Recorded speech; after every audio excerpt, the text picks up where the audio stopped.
Ladies, I never thought I'd say this out loud, but we're among friends here, so I'm just going to go for it. I caught a whiff of something suspicious under my arms at the farmer's market. And it was me. Now, before you gasp, let me explain. I had just come from my usual Saturday morning yoga class. Low impact, nothing too sweaty. And I stopped by the organic stall to pick up my usual green juice. I leaned in to grab a bunch of kale. And there it was. That little poof of musty heat rising from my own armpits like an invisible cloud of betrayal. I thought, good Lord, is it my deodorant? Did I forget to wash something? But no, I had showered, I had scrubbed, I had even spritzed a little something floral for good measure. Still, there it was, that faint but unmistakable funk. Later that day, I called my niece, she's a nurse, and I said, be honest with me, can what we drink make us smell? She laughed for a second, then said, Auntie, absolutely. Especially as we get older. Your body doesn't hide things the way it used to. So down the rabbit hole I went. Research articles, health blogs, even a few dermatology interviews. And what I found left me absolutely floored. Some of the very drinks we sip every day thinking we're being so healthy, turns out they're sabotaging us from the inside out. So let me save you some time and some sniff tests. Here are the 6 so-called healthy drinks that might be triggering your underarm odor, and more importantly, what to do about it. Let's start with the one that made me do a double take in the mirror. Now, don't get me wrong. Green juices can be packed with nutrients, but if yours has kale, cabbage, or broccoli in it, and most do, you might want to pace yourself. I used to start every morning with a bright green blend I called my liquid garden. I felt so virtuous holding that little bottle. But I didn't realize those veggies are loaded with sulfur-containing compounds. And when sulfur mixes with your body's natural oils and comes out through your sweat, baby, it's not roses. Add to that the fact that most green juices lack fiber, which helps flush toxins through your digestive system, and that sulfur has nowhere to go but out your pores.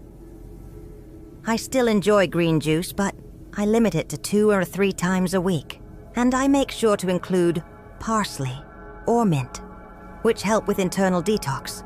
A squeeze of lemon also neutralizes some of the stronger compounds. Balance, not banishment. This one hit me during my get stronger bones phase. I was drinking whey protein every day. Vanilla flavored, mixed with almond milk, feeling strong and unstoppable. Until I noticed my t-shirts needed washing after just a few hours. And I was sweating more than usual, especially under my arms. Turns out high-protein diets, especially those with animal-based proteins like whey, can lead to a buildup of ammonia in the body. And guess where ammonia likes to escape? You guessed it, your sweat glands. I switched to a plant-based protein with added digestive enzymes. I also drink more water and added a probiotic supplement to help break everything down properly. I still get my protein, but now my armpits don't have to scream about it. Let's take a breath here because the next 2 surprised me even more. Flavored water? Smoothies? You're not ready. All right, ladies. If you made it this far, you're either nodding your head because you've smelled that betrayal yourself, or you're poking around your fridge right now, side-eyeing your green juice. And if you thought sulfur and ammonia were the worst of it, oh, honey, buckle up, because the next 2 drinks are the silent culprits. They wear the disguise of wellness, but they've got secrets hiding behind every sip. Let's dive in. You know the ones I'm talking about. They come in fancy little bottles, often with a pastel label and buzzwords like electrolytes, natural flavors, or hydrating essence of cucumber melon. Those natural flavors often come from synthetic compounds, including artificial sweeteners like sucralose or stevia derivatives that can wreak havoc on your gut bacteria. And if there's one thing I've learned after 60, it's that when your gut isn't happy, your whole body tells on you. Here's what happened to me. I swapped soda for a trendy strawberry-flavored electrolyte water, thinking I was doing the right thing. Within a week, I started feeling off.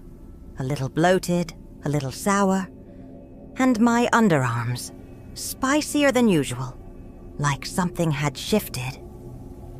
Turns out your body can't fully digest certain sugar substitutes, and when they ferment in your gut, they create gases and compounds that sneak out through your skin, including your armpits. Not to mention poor hydration, ironically caused by additives in these drinks, can make sweat more concentrated and smell stronger. I drink regular filtered water, and if I want flavor, I infuse it myself. Cucumber slices, mint leaves, citrus wheels. Beautiful, refreshing, and no sneaky chemicals. And yes, it made a difference within days. Don't throw your blender at me. I love a good smoothie. But I've learned there's a big difference between a balanced smoothie and a sugar overload in a glass. You see, most store-bought smoothies, and even homemade ones if we're not careful, are heavy on fruit and light on fiber, fat, or protein. That means your body absorbs all that natural sugar super fast, which spikes your blood sugar and sends your sweat glands into overdrive. For me, it was mango banana coconut all summer long. Tasted like a tropical holiday. Smelled not so much, and here's the kicker. When your body breaks down excess sugar, it creates acids that can mix with bacteria on your skin and create a noticeable sour or even vinegary odor. Not cute. I balance my smoothies. One fruit, like half a banana. One veggie, like spinach. A spoon of nut butter or chia seeds. And unsweetened almond milk. Just as tasty. But now I get compliments on my energy, not side eyes from my pits. Next up, the shockers. Kombucha and detox teas. You're going to want to sit down for this one? Well, guess what? All right, my friend. We've come too far to turn back now. You've checked your fridge, side-eyed your smoothies, and maybe even whispered an apology to your armpits. And yet, we're just getting to the real shockers. Because the next two drinks, they're what I call the tricky sisters. They wear yoga pants and preach gut health. But behind closed doors, they're stirring up all kinds of mischief in your sweat glands. Let's talk about them, shall we? Now, before anyone comes for me, let me say this. I love the idea of kombucha. Probiotics, fermentation, that little fizzy tang. It all sounds so wholesome. But one summer I got myself on a kombucha kick. 2 bottles a day, every day. I was feeling fancy. Felt like I was glowing from the inside out, until I noticed something. Every time I sat down to read on the porch, I'd catch a little whiff. Not from the dog, not from the garden, from me.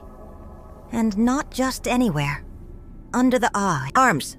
It was tangy, earthy. A little too artisanal vinegar stand at the farmer's market, if you catch my drift. Turns out kombucha contains yeast and bacteria. Some good, yes. But if your gut isn't balanced to begin with, introducing more bacteria can actually throw things off. And if that fermentation isn't fully processed in your gut, your body will try to expel it however it can. Spoiler alert. One of those ways is through your skin. Hello, sour sweat. I've cut back to a kombucha once in a blue moon. Usually when I know I'll be relaxing at home, not trying to make a good impression. And I always drink it with food, not on an empty stomach. That helps my digestion stay stable, which means my scent stays less fermented. Okay. We need to talk about detox teas. You know the ones. They show up in our social feeds with promises of flatter stomachs, clearer skin, and energy for days. And look, I fell for it too. I won't name names, but let's just say I ordered one that came in a pink pouch with a leafy logo. It smelled like dried mint and regret. I brewed it faithfully every morning for a week. And yes, it worked. My tummy was flatter, but my body felt off, and my underarms... Whew. Let's just say my antiperspirant was filing a formal complaint. Here's what I learned. Most detox teas contain laxatives or diuretic herbs like senna, dandelion, or nettle. They flush water and electrolytes out of your body fast. You lose water weight, but also the good bacteria and minerals that keep your metabolism running smoothly. The result? Dehydration. And when your body's dehydrated, your sweat becomes concentrated, stronger smelling, funkier. If I want to detox, I do it the old-fashioned way. Leafy greens, lemon water, and a good night's sleep. No shady tea bags necessary. Next, we're wrapping this up with solutions, real ones, and a few personal habits I've adopted that keep me feeling clean, fresh, and proud of every year I've earned. All right, darling, we've made it. You stuck with me through juices, smoothies, kombucha, and detox teas, and maybe even had a few flashbacks along the way. But here's the good news. You don't have to give up all your favorite drinks, and you certainly don't have to walk around sniffing your armpits all day, like a confused bloodhound. This last part is where it all comes together, because once I figured out which drinks were quietly turning my underarms into little fermentation stations, I didn't panic. I adjusted. Let me tell you what worked for me, and might just work for you too. First things first, water. I know, it's not exciting, but when I replaced my second cup of juice or herbal tea with a big glass of lemon water in the morning, the difference was immediate. My body felt clearer, lighter, and yes, less smelly. Now, I don't mean those aggressive master cleanse lemon waters. I just squeeze half a lemon into warm water and drink it slowly. It wakes up my system and helps my body flush out toxins the gentle way. Plus, lemon helps balance body pH and supports the liver. And a happy liver means less work for your sweat glands. Let's be honest. Most of us wash our underarms, swipe on deodorant, and move on with our lives. But once I realized my healthy drinks were making my sweat stronger, I started giving my pits the kind of care I usually reserve for my face. Here's my routine. I exfoliate under my arms with a gentle scrub. Just sugar and olive oil, once or twice a week. I wash with a mild, fragrance-free soap daily. No harsh chemicals, just clean skin. And once a week, I do a pit mask. I know, sounds silly, but I mix bentonite clay and apple cider vinegar and leave it on for 10 minutes. It pulls out toxins and helps reset the skin's natural bacteria balance. My underarms haven't felt this pampered since I went sleeveless in '82. At the end of the day, drinks are only one part of the picture. I used to rely on health, drinks to cover up the fact that I wasn't eating enough fiber or protein or vegetables. Now, I start with real food and let the drinks support that, not replace it. When your body is nourished, your digestion works better. And when your digestion works better, your sweat doesn't have to pick up the slack. Lastly, and maybe most importantly, give yourself some grace. Aging is not the enemy. Odor isn't a personal failing. It's a signal. Our bodies are still talking to us, even after all these years. And if we listen, if we treat them with kindness instead of shame, they reward us. I still enjoy a green smoothie now and then. I just don't treat it like a miracle cure. And if I do get a little musty one day, I don't panic. I smile, I shower, and I thank my body for still showing up for me after all these years. So there it is. 6 so-called healthy drinks that might be messing with your scent, and the simple ways to outsmart them. And if you made it all the way through this with me, darling, you're not just classy, you're savvy. Now don't forget to like this video, subscribe to the Savvy Senior channel, and comment below with, "My sweat is smart and so am I," because you are.